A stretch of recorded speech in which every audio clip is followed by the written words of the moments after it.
Ya, saya berharap sekali, terutama di teman-teman Kota Bekasi, agar membangun sinergi antara pimpinan Bawaslu Kota Bekasi dengan sekretariatnya.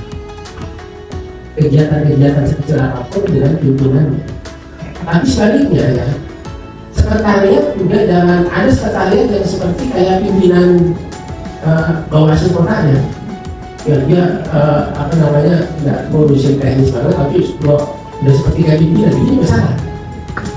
Nah sekarang bagaimana dua ini melakukan sinergitas agar bisa membangun komunikasi yang baik.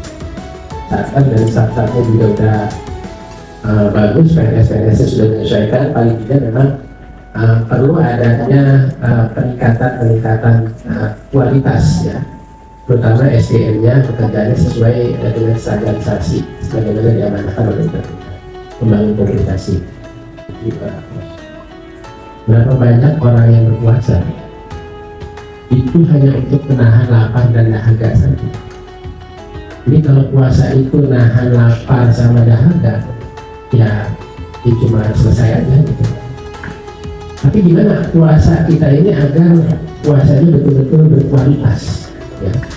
Maka diisilah oleh satu kegiatan-kegiatan yang kegiatan itu bisa bermanfaat buat orang lain ya, yang bisa dirasakan. Ini luar biasa sekali ya.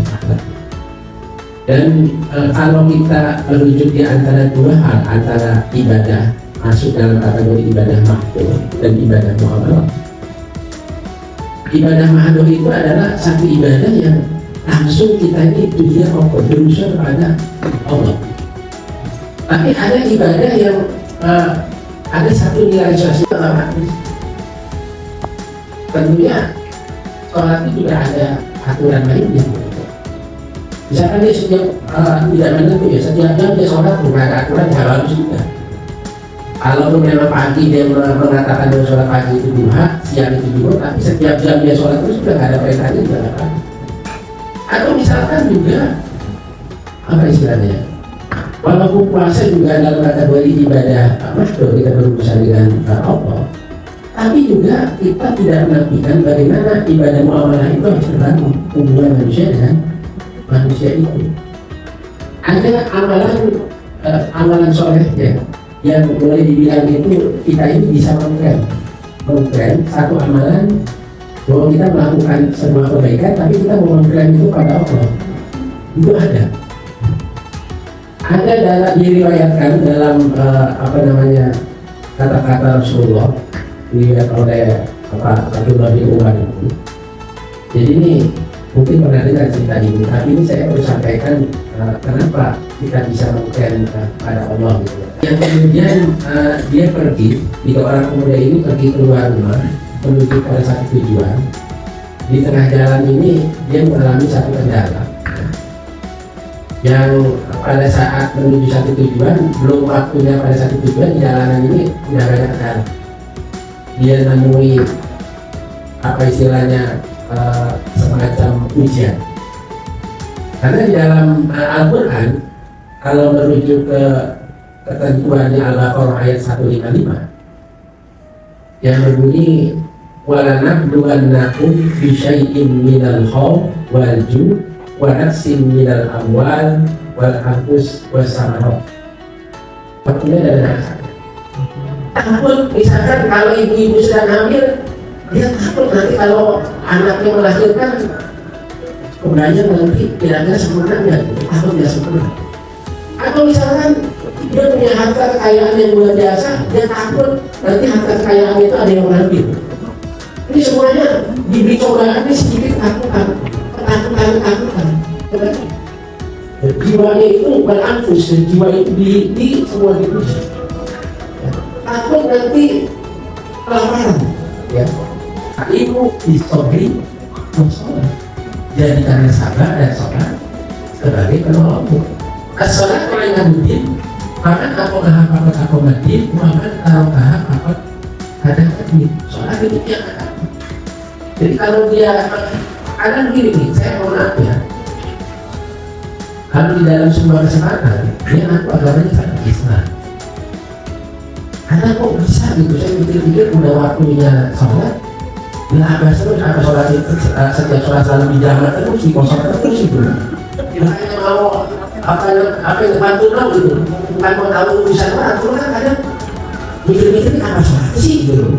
Kalau kita ini sedang seharian bareng gitu, ini sholatnya apa ditarik, apa udah apa, kalau misalkan dia misalkan musafir mikir, nah ini beda. Tapi hal-hal itu pikir aja, ini hati-hati. Karena yang akan dihisab ini adalah kekuatan sholat itu. Sholat itu adalah yang juga perbuatan kecil dan keagungan itu. Yang keluar rumah di tengah jalan itu ada hantaman geledek ya, umumnya macam-macam, belum sampai pada satu tujuan. Ya kalau zaman dulu kan belum ada hotel. Akhirnya di tengah jalan dia menuju satu tempat untuk coba transit dulu. Transitnya adalah menuju ke gua tersebut. Tiga pemuda ini masuk ke dalam gua. Karena di luar itu banyak petir, apa begitu dia ada petir, menghindari hujan deras, masuk ke dalam gua. Tiga pemuda itu begitu masuk ke dalam gua, itu ternyata di atas pegunungan itu batu itu jatuh menutupi gua tersebut. Di dalam gua dia menghindari petir, hujan, dia masuk tiga pemuda. Begitu masuk batu jatuh. Mereka malah jawab, berapa amat ini gimana kita memulai ini tertutup ya, muhanya tertutup batu. Akhirnya berunding tiga pemuda ini gimana ya caranya? Ayo kita bareng-bareng bekerja sama untuk mendorong batu ini agar lagi kita mau transit sementara. Tahu-tahu kok batu turun gitu, dari turun nggak bisa keluar. Ayo bareng-bareng bertiga lagi mendorong batu ini. Batu ini didorong bertiga ternyata nggak keluar, nggak bisa bergeser. Akhirnya berunding. Ada satu yang paling setia pemuda itu. Yuk, supaya batu ini bisa keluar, coba kita bisa mengklaim kepada Allah perbuatan-perbuatan amal soleh yang kita lakukan selama ini. Akhirnya apa? Satu orang pemuda dia mengklaim sama Allah. Klaimnya apa? Ya Allah, saya punya ibu dan ibu tersebut sudah tua renta. Saya dengan tulus mengurus ibu saya, dan bahkan saya mencari susu tersebut untuk ibu saya. Satu saat saya terlambat untuk membawa susu, sampai di rumah sudah terlalu malam, ibu saya tertidur. Saya tidak bisa membangunkan saat ibu saya yang sudah terlalu tidur, dan bahkan istri dan anak saya menangis-nangis ingin minta susu. Saya tahan itu, ya Allah, saya tidak membangunkan ibu saya, susu yang seharusnya buat ibu saya, tetapi anak saya yang nangis, yang begitu jelas tangisannya agar minta susu tersebut. Ibu saya ketimbang istri dan anak saya, ya Allah. Kalau memang perbuatan saya, amal soleh yang saya lakukan karena mengharap ridho, ya Allah, dengan sebuah kebaikan saya lebih mendahulukan sang ibu daripada istri dan anak saya.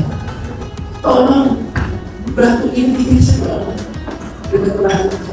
Akhirnya batu ini digeser. Pemuda yang pertama, ya Allah, ada seseorang wanita sepupu saya, dia cantik sekali. Saya menyukai wanita tersebut. Tapi wanita tersebut tidak suka sama saya, ya Allah. Dalam satu kesempatan, sepupu wanita ini yang cantik ini, dia tidak punya uang, ingin punya kebutuhan yang luar biasa. Dia menghadap saya, ingin pinjam uang. Akhirnya uang itu saya kasih 120 dinar pada wanita cantik ini.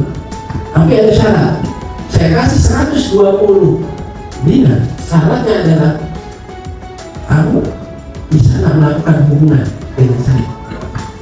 Si wanita itu mengatakan, karena yang namanya butuh, akhirnya kita melakukan.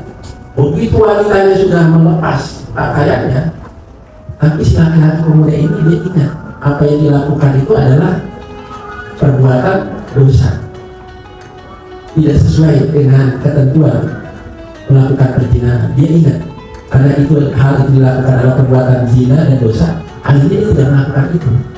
Ya Allah, kalau memang ini karena ridho Allah saya meninggalkan perzinahan ini, Allah batu itu digeser, ya Allah. Akhirnya batu itu tergeser sedikit. Tidak ini. Apa kata pemuda yang ketiga? Ya Allah, saya ini seorang pimpinan dalam sebuah perusahaan. Ada anak buah saya, belum waktunya gajian, dia udah pergi dulu, meninggalkan perusahaan. Artinya ada hak dia yang sebenarnya masih saya udah gajinya ini, belum gajian udah pergi dulu.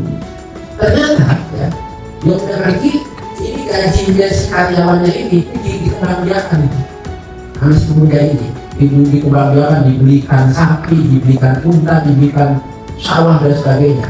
Tapi saat ini karyawannya ini, pundaknya ini balik lagi kewajibannya, dia nagih. Dan saya waktu itu pulang belum gajian, jadi mana gaji saya? Apa kata si pemuda itu? Gaji Anda sudah saya perkembangbiakan dengan sapi, dengan unta, dengan sawah yang luar biasa, luar biasa. Dia kaget, ya, dengan kebaikan yang dilakukan oleh sang bosnya itu. Akhirnya si pemuda ini menemukan sama Allah, ya Allah, perbuatan yang saya lakukan ini adalah sebuah kebaikan karena ridho. Kalau Allah meridhoi dengan perbuatan yang saya lakukan amal soleh ini, Allah, ya Allah, baru ini digeser. Akhirnya bergeser semua. Dari pemuda pertama bergeser sedikit, pemuda kedua bergeser sedikit, pemuda yang ketiga ada bergeser.